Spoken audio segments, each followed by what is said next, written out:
All right, hello everyone, and welcome to Unit 2 in World Religions. Last lecture, we talked about Hinduism, and this week we are going to be talking about Buddhism. And so here is an outline for where we're going to be going in this lecture. We'll talk about the life and the legend of Buddha, the Dharma, Four Noble Truths, Noble Eightfold Path, Wheel of Birth and Death, which is similar to what we learned about in Hinduism. Nirvana, not the band, but the Buddhist concept of nirvana. Various branches of Buddhism, and then we'll talk about Buddhism in the West. So here's what I want you to remember as we discuss Buddhism, and it's not going to make a lot of sense right now, but as we move through it, this is something that I want you to remember every time we discuss one of the Buddhist doctrine. So the key word throughout the whole religion, at least as far as I can tell, is suffering. Buddha taught about earthly suffering. He taught about its cure. And when you really kind of boil the basics down of his teaching, he really taught that if we understand that we're the root cause of all the suffering in our lives, then we can become free. So understanding suffering and escaping suffering, that's really what you can boil Buddhism down to. Buddha simply means the awakened one. We're talking about an actual historical figure born approximately 5th century BCE. You can say BC or AD, or BCE or CE. We use BCE in this class. So born approximately 5th century BCE, that would have been about 500 years before Jesus lived, if you're looking for some historical context. And most of what we know about Buddha has been transmitted through oral tradition. Now, let me just say something here about oral tradition. Here's what we mean by that. For most of the history of the world, the vast majority of humans have been some scale of illiterate, either barely literate or illiterate. For most of the history of humanity, most people in the world couldn't read or write. We have obviously a very high literacy rate now in the world, but that's not really the way it's always been. And the further you go back in history, the higher the illiteracy rate. So when it comes to transmitting history or religious information, for most of history, civilizations have relied very heavily on what we call oral tradition. This is the passing down of history through stories. One generation tells stories to the next generation. And I don't want you to just think that this means that, one day at dinner, a family decides to talk about an issue. It was transmitting history through oral tradition was really something that was ingrained into the community. It was ingrained into the family life. And a lot of oral tradition was passed down through songs. You can teach kids songs. And if you don't think that has any relevance, I want you to think about how you learned the English alphabet. How did you learn, especially if you were born in America or born in an English-speaking country, how did you learn the alphabet? Most likely, you learned to sing the alphabet song. You don't just say A, B, C, D, E. You sing the alphabet song. A, B, C, D, E, F, G, right? So if you think about that, just on a much larger scale, you find that humans are transmitting history and religious beliefs, family stuff, family history through oral tradition. Now, the knee-jerk reaction might be, well, can you really trust oral tradition? Well, the truth of the matter is you can, even though if you compare oral tradition to written history, obviously written history is going to be more specific and more accurate. But that is not to say that you can't trust oral tradition. Now, I say all this to say that if you were to discount Buddhism, because most of the stories about Buddha were transmitted through oral tradition, that would be a mistake.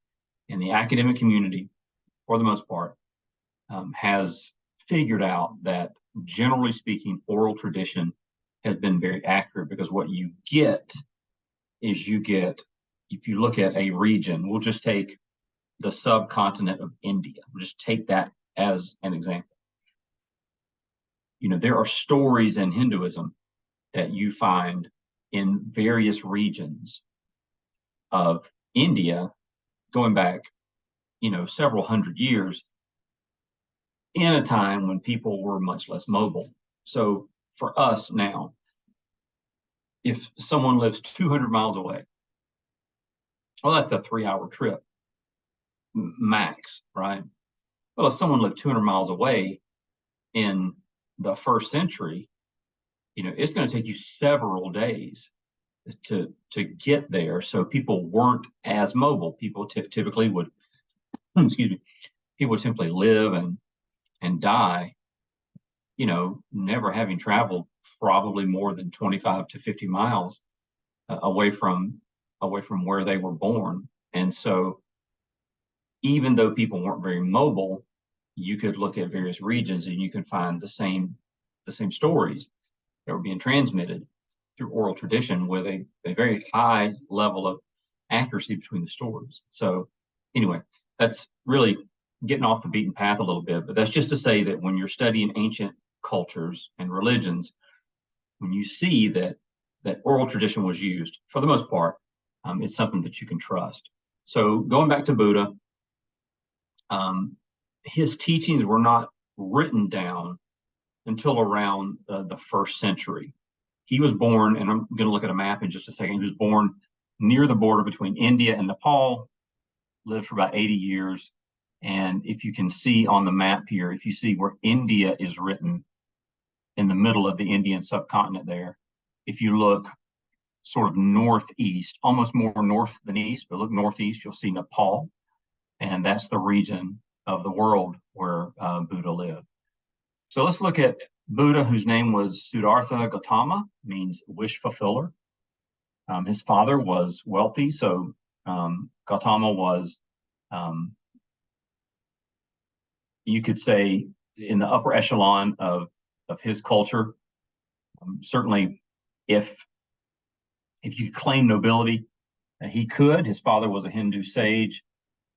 Legend says that his mother gave birth to him in a garden, and there are epics or poems that are written about him that describe his birth as a conception without human intercourse.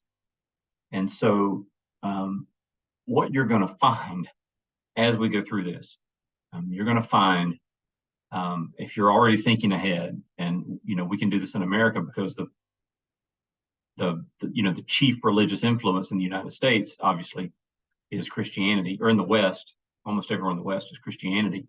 And so when we start talking about Buddha, inevitably people start making comparisons to Jesus, especially if you know anything about Jesus. But it's important to remember that the life and the teachings of Buddha really predate Christianity by about 500 years, even though the stuff we know about Buddha that was written down wasn't really written down until around the first century, which is when Jesus lived. But epics describe his birth as a conception without human intercourse, in which a white elephant carrying a lotus flower. A lotus flower is very important. Hinduism entered his mother's womb during a dream. He is portrayed as the reincarnation of a great being who had been born many times, took birth one more time out of compassion. So what many Buddhists believe is that if you remember from the discussion of Hinduism, we talked about that wheel of birth, death, rebirth, right? That wheel, samsara. And so what a lot of Buddhists believe is that when Buddha was born, in his previous life, he had done enough good to escape that wheel of birth, death, and rebirth, but was only born again. So instead of escaping, right? Instead of escaping that reincarnation wheel, that he decided to be born one more time because of his compassion for human beings. So when you think about his life, how he grew up, very wealthy, pampered as a child, trained in martial arts, was married to at least one wife, had a son. And here's where really the story of Buddha begins. So Buddhists teach that, he was really living his life, the son of a powerful person. He had wealth, was married, had a son. Having a son, obviously in that culture, is very important. And so legend tells us that he had 4 visions or 4 sights.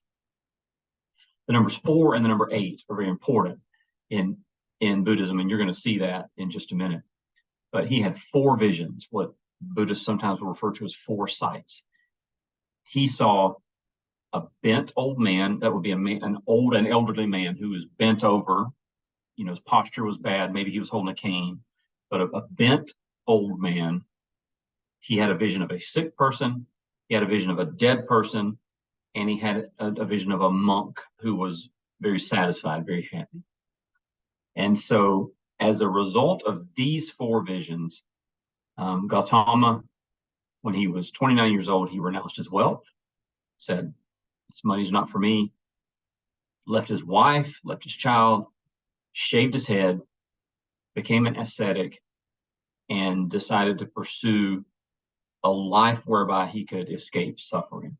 Now, before I explain what those four sites were, I just want to make sure that you understand the terms that we're using here. If you look at that last bullet point, I say he became an ascetic. In terms of practicing a religion, almost every religion has what we call ascetics, or the practice of ascetics would be asceticism. Essentially, what an ascetic does is an ascetic will deprive the physical body in order to gain spiritual insight or to gain favor with God. And so if you think about through human history, you think about monks that would go for days without eating. That's asceticism. Or you think about in the Middle Ages where priests or monks would sometimes whip their backs in prayer to cause pain. That it was, it's their belief that causing bodily harm produces spiritual insight or produces closeness to God. And so we're going to talk about some of the different ways that that Buddha practiced asceticism, but that's what we mean when we say that someone is or was an ascetic or practices or practiced asceticism. We're talking about fasting, staying out in the cold, staying out in the heat, going without water for a long time. It could be even something as simple as denying yourself technology. Let's say that a religious person, they say, I want to get closer to God, so I'm cutting off all technology. I'm cutting all sugar out of my diet. I'm only going to drink water and eat vegetables, and I'm only going to read, a religious text. Right? That's not extreme asceticism, but it is a form of asceticism. So let's look at the 4 sights. So the old man that he saw bent over, that vision meant that old age and frailty awaits everyone. He realized that his fate was to grow old, and he had a very finite time to make his mark on the world. So in other words, if he lived without dying an early death, then he was destined to become old, probably crippled, maybe losing his ability to walk or to stand up straight or to function in society. Whatever he does, whatever life he lives, that's what's waiting on him. Sickness is also something that catches us all by surprise. It can affect anyone. It doesn't matter how wealthy you are or are not. Doesn't matter. Especially in a time period in history where you didn't have any modern medicine. So simple infections could kill people. Simple wounds could cause gangrene.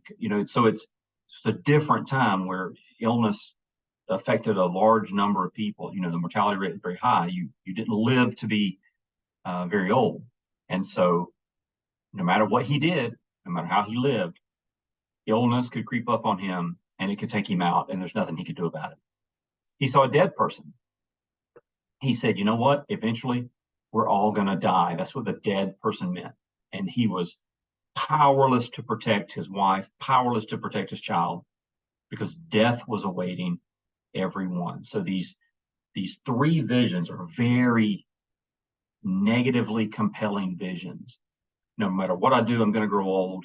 No matter what we do, we're going to grow old. No matter what we do, we could get an illness that could negatively affect us and our family. And no matter what we do, we're going to die.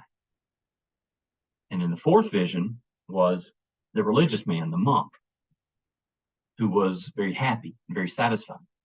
And he realized that when he saw in his fourth vision this monk, that he had really been lied to by the world, by culture, by whomever. But he had been duped into believing that a pursuit of material wealth and status would lead to happiness. That was the lie that he had been told.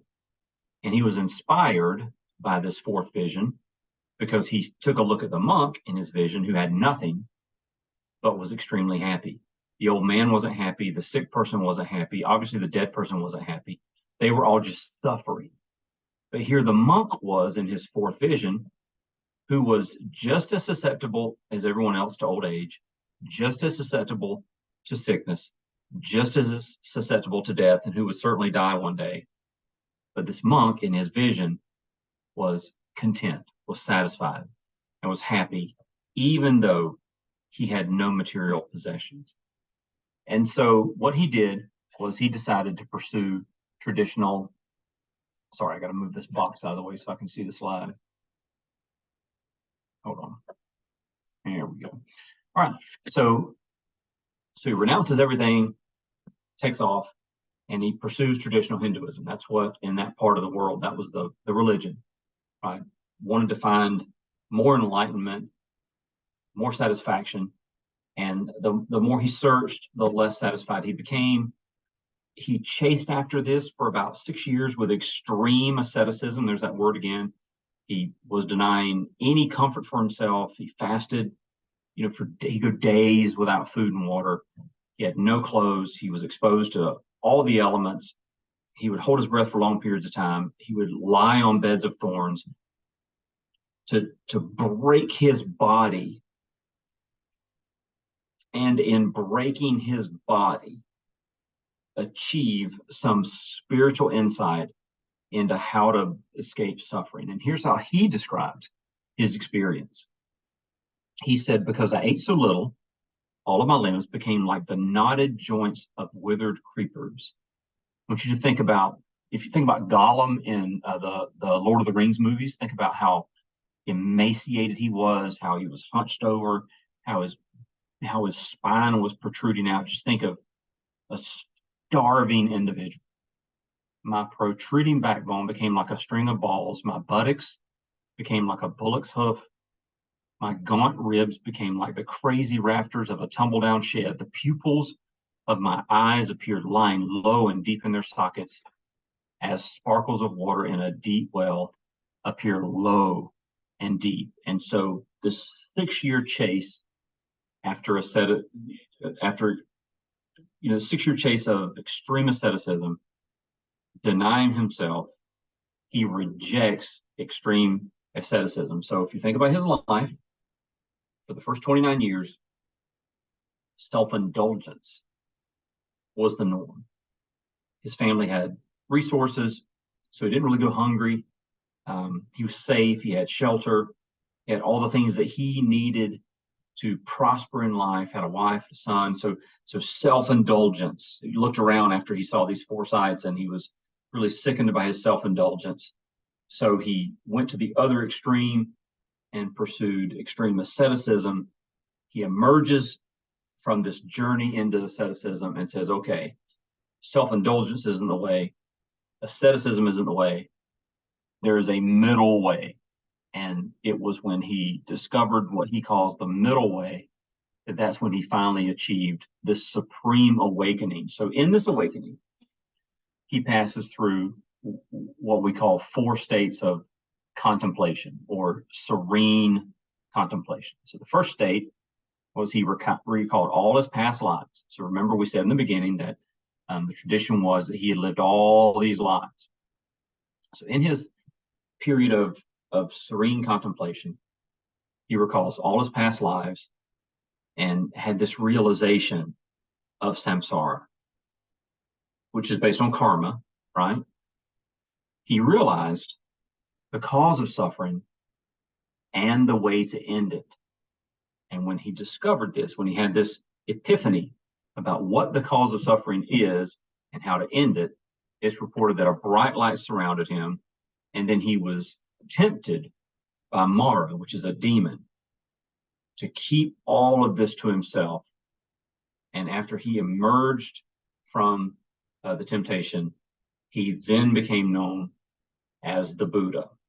So just make sure we're all on the same page here. Life of luxury, four visions, asceticism. He realizes asceticism and luxury aren't the way. He focuses on a middle way. When he says, okay, there is a middle way, he suddenly is overcome with inspiration. He recalls his past lives. He realizes what's suffering, what causes suffering, how to end it. A bright light shines around him. A demon comes to him and says, hey, you should keep all this to yourself. He says, no, I'm going to share this with the world. And then at that moment, he becomes the Buddha. So after his enlightenment, he changes his name to the Buddha, and he begins spreading his new teaching, which become known as the Dharma. So we call the teachings of the Buddha the Dharma. It's translated as moral order, righteousness, or religion. So in Buddhism, Dharma means doctrine.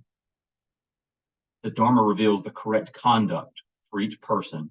So it's really the scripture, if you want to use that term, for the Buddhist. It is the primary sacred text.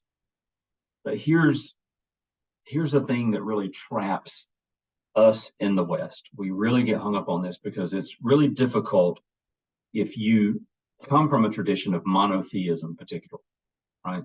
If you come from a tradition where there is one major deity, one main deity, or even if you come from a Hindu tradition where there are 300 million deities. In Buddhism, there is no personal God who creates the world or to whom prayers can be directed. It is a religion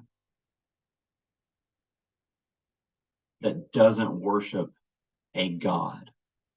And here's what Buddhists said at the 1993 Parliament of World Religions. This is what they said about that concept. Buddha, the founder of Buddhism, was not God or a God. He was a human being who attained full enlightenment through meditation and showed us the path of spiritual awakening and freedom. Therefore, Buddhism is not a religion of God. Buddhists believe that salvation and enlightenment are available to all through the removal of defilements and delusion and a life of meditation. So that means that for the Buddha, the divine, which is what most religions call God, is available through supreme awakening. That way, it's kind of polytheistic, right? Because everybody can sort of become this. It's categorized, however, as non-theistic because they don't worship a named God. So let's look at the Four Noble Truths. So in his very first sermon, Buddha laid out the essential teachings of Buddhism. And we call those the Four Noble Truths. So here are the Four Noble Truths. Truth one, life inevitably involves suffering. What did I say in the first part of this lecture, right? It's all about suffering. Suffering is the main component in Buddhism. So the first truth is that suffering exists. Truth number two, suffering is caused by craving, which is rooted in ignorance. Ignorance means I don't know. Number three, suffering will cease when craving ceases. And four, the way that you realize this state is the Noble Eightfold Path. So Buddha comes out with his first sermon, says, I got four truths for you. Number one, life is all about suffering, dissatisfaction, and distress. Number two, your suffering is caused by craving because you don't know. Number three, suffering will cease when you stop craving. And number four, here is how you realize this state, the Noble Eightfold Path. So Buddhists teach that to understand Buddhism, think of Buddha like a physician. The diagnosis is the Four Noble Truths. The cure is the Noble Eightfold Path. So let's look at, kind of expand on the first Noble Truth a little bit. Life inevitably involves suffering, dissatisfaction, and distress. Buddhists refer to this as dukkha. At some time or another, all humans experience unfulfilled desires, sickness, old age, etc. They also experience happiness. What Buddha says is none of these things last. What we regard as our self is sort of this ever-changing, moving between ideas, feelings, physical matter. And suffering is caused by craving. The second noble truth is that the origin of this suffering is craving and clinging to temporary pleasures. So the fact that we crave things or stuff or status or whatever our craving is, that craving is what causes us to suffer. If you cling to these, you do so because of ignorance. So what Buddha taught was we just don't understand, or not necessarily cognitively understand. Most of us cognitively understand, but we haven't grasped these things in our heart in a way that causes us to change. So he calls that ignorance, that we fail to understand this constantly changing nature. In other words, we grasp things and we hold on to life as we want it to be, not how it really is. So he said that this craving is rooted in this lack of understanding. But suffering will cease when craving ceases. It ends when craving and clinging ceases. When craving and clinging cease, you can achieve nirvana. And we're going to talk about nirvana more specifically in just a minute. All right, and the fourth truth is the Noble Eightfold Path. This is a systematic approach, and you'll see what I mean by systematic in just a minute. It's a step one, step two, step three, in order, way to escape suffering and achieve liberation. So let's look at the Noble Eightfold Path. So the way that we sort of lay these out is by using the term right or correct. So the first step in the Noble Eightfold Path is correct understanding or right understanding. This is comprehending reality correctly by embracing the Four Noble Truths. Number two is correct thought or motivation. Buddhist teachings help us to uncover afflictive emotions, those emotions that afflict us, such as selfish desires.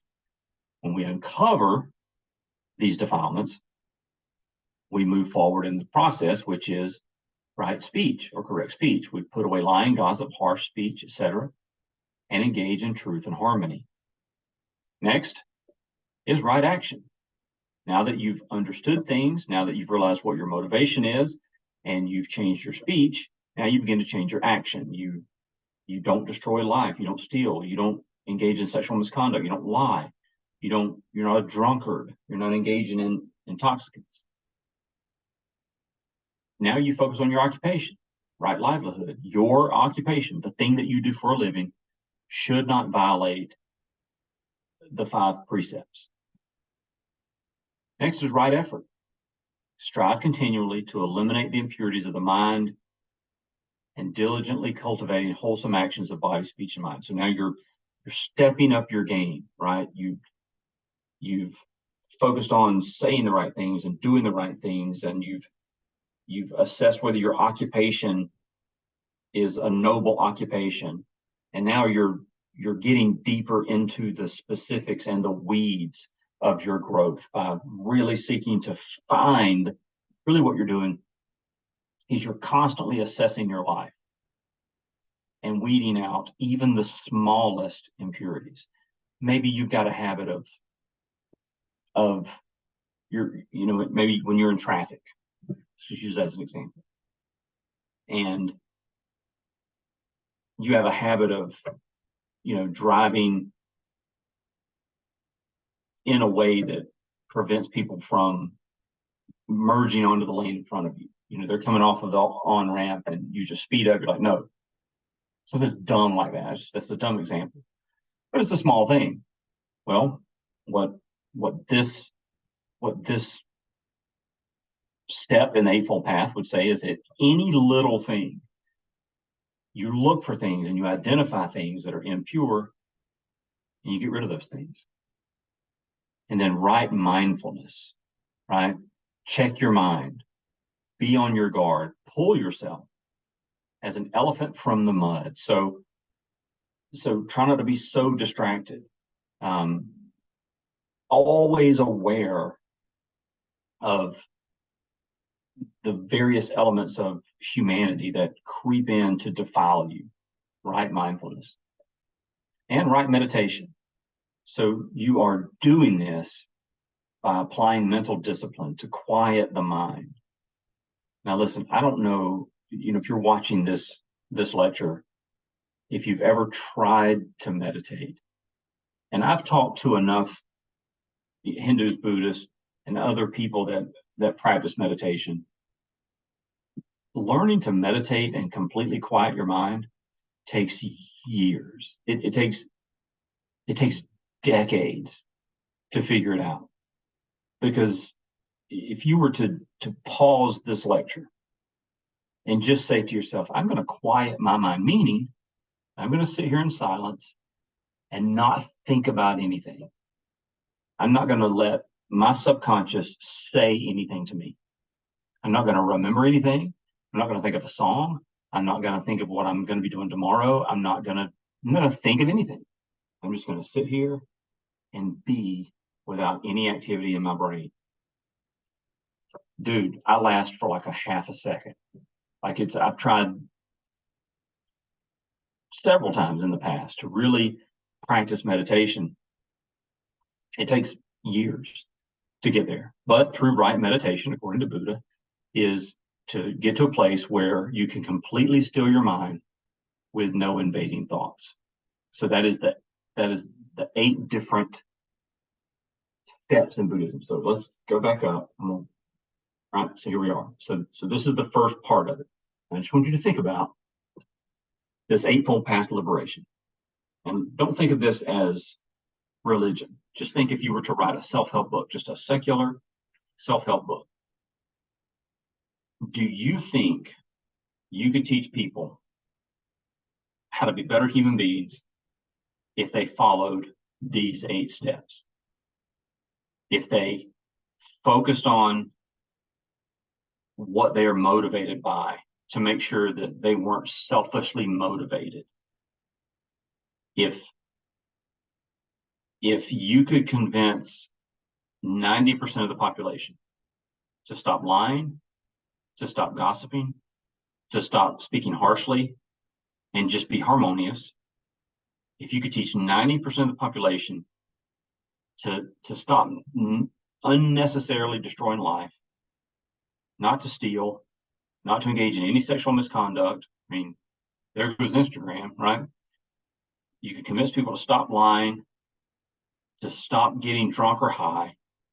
If you can convince people that the thing they do for a living should only uplift humanity, and then if you can convince people to work on themselves in a way that they purify their mind and constantly lived a life of mental discipline, it would radically change society.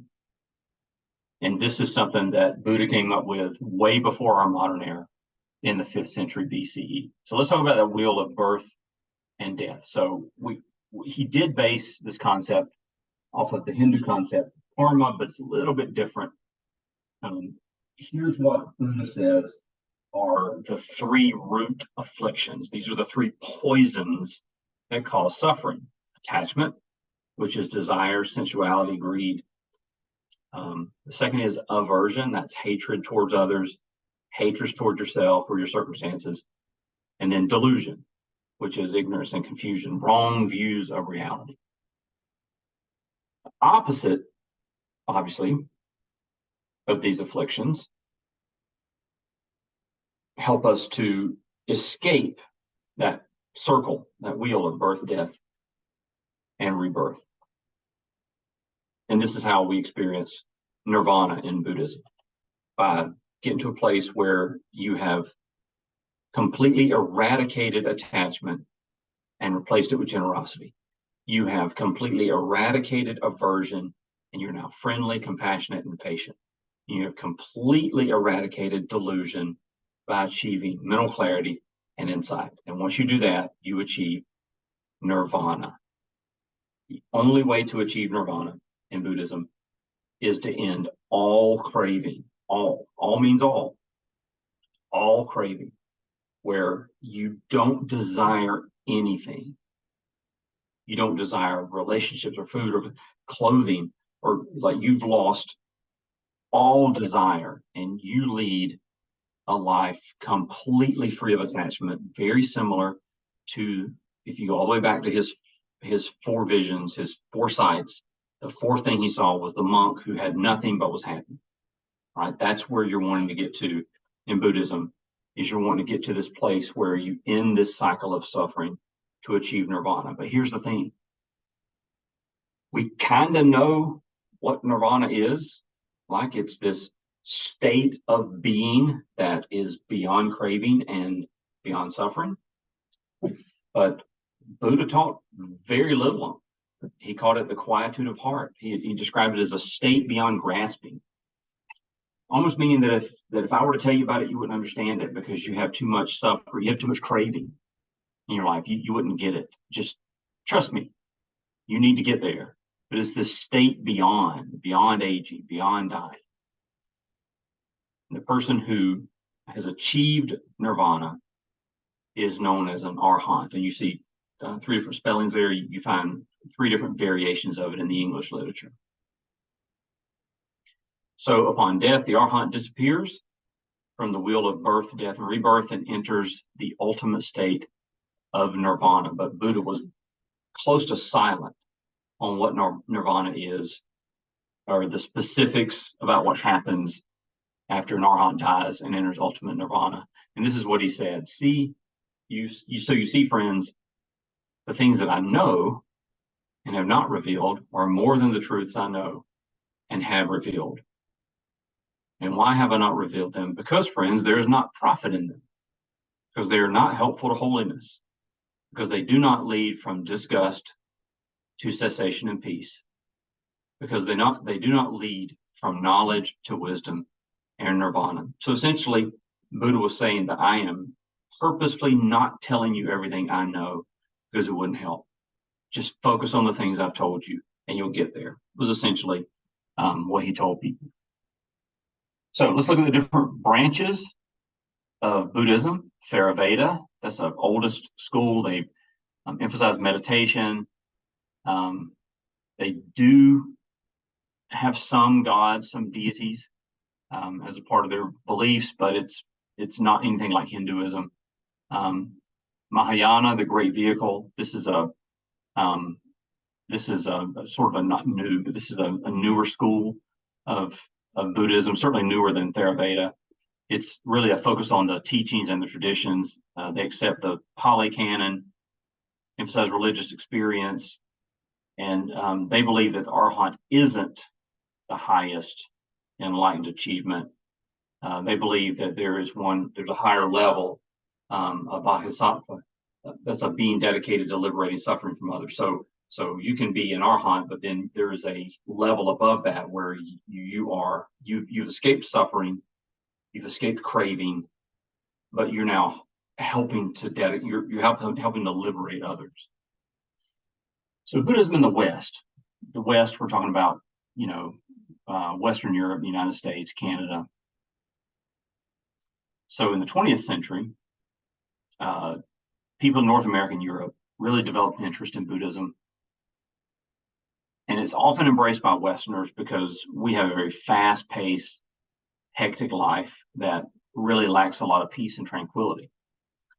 So psychologists in the 20th century began studying Buddhism and began to prescribe some Buddhist meditation techniques to patients who were suffering from various conditions, mainly anxiety. So then popular Buddhist teachers began to travel to the West because of the interest to teach meditation, to teach enlightenment techniques, but there are some challenges. One of the challenges is that Western leaders or Westerners want to advance too quickly. And it's almost comical in a way, because we've already established that if you want to really get good at meditation, it takes decades. It takes decades to do it. But what Americans want to do is they want to go away for a weekend to a retreat, right? And come back enlightened. And that just ain't how it works. It could take, a couple of decades of studying, of really directed, dedicated study in Buddhist philosophy and logic, meditation, to become a leader. It doesn't happen overnight. You don't go away for a weekend and get a certificate. It takes time. So what happens then is Westerners begin to amend Buddhism to sort of fit a Western mindset. Stephen Batchelor wrote a book called Buddhism Without Beliefs, and he proposes that for Westerners, Buddhism just needs to be stripped from all those ideas of karma and the wheel of birth, death, and rebirth, and let's just focus on, quieting the mind and becoming a better person. The other challenge for traditional Buddhists in the West, is that typically here in the West, we promote equality among the sexes for leadership, things like that. But traditional Buddhism really only promotes males for certain roles. So it's still very traditional in its approach to gender. And that is it. That is our lecture on Buddhism. I'll stop sharing here. There we go. And so Buddhism, besides Christianity, because I'm a Christian, Buddhism is my favorite religion to study. I'm really interested in the things that Buddha taught and learned, and he taught other people. And I do think that there are a lot of legitimate prescriptions within Buddha that could help make society better. And so I'm fascinated by it. But that's it. That's our lecture on Buddhism. Thanks for showing up, and I'll see you guys next time.